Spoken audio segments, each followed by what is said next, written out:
So that powerful. Don't spend time on the other way.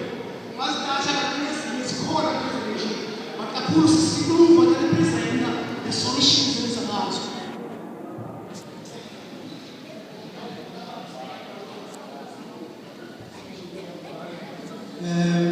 Group 1, and we're presenting teenage pregnancy. Now, quickly, teenage pregnancy causes zayo sihighlighted into yokokuqala abantu balezi ukuhamba nakuphakama bahamba eziclinics because there are centers, clinics centers enzenzelwe uncedo for such issues.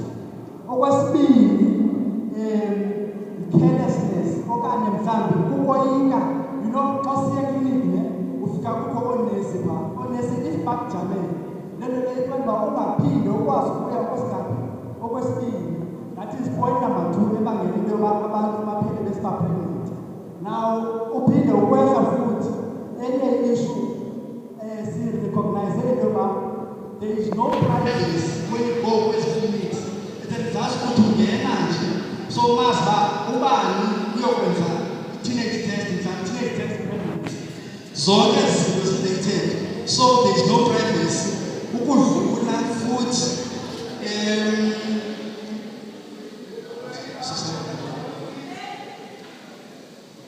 enye into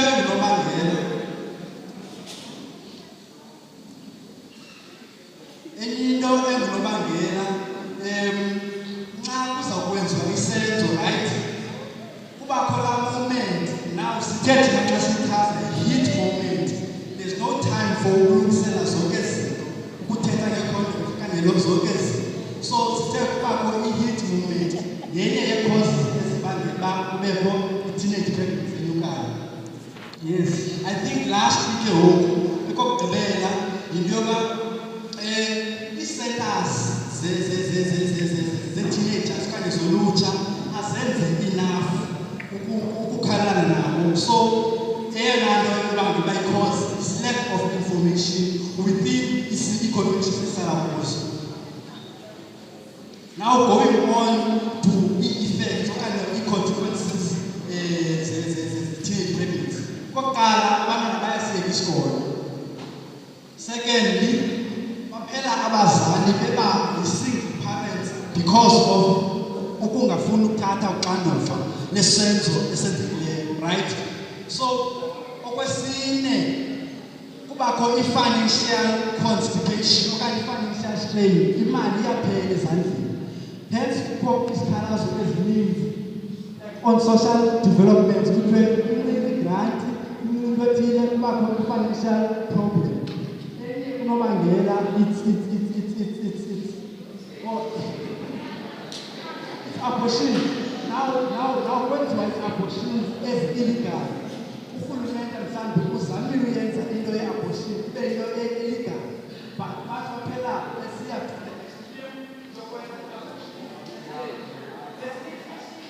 now going on forward, enye into i-effects kukho into kuthiwa yi-hit and run. Uthatha nje uye idibanisela kakhulu i-single parenting. Now uphinda uqhubeka futhi kubakho i-lack of financial support. Umntana mhlawumbi siphela simyeka, and then enye i-effect iba depression. Umntu mhlawumbi uphela aselekelele.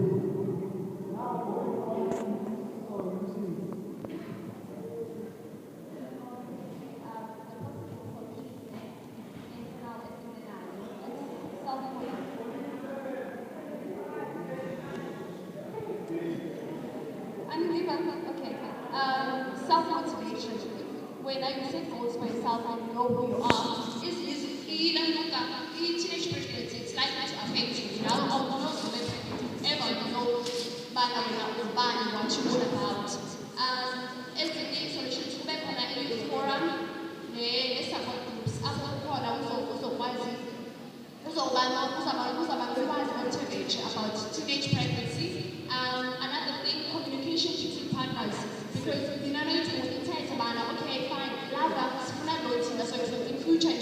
don't, it's full charge and they, okay fine, we're gonna get married, but no, career is you understand? Any parental communication, talk to your mother, talk to your father, and they've been through, they know who you're now. If ever you get pregnant at 15 years old, this is somebody that will when I'm about using a condom, okay?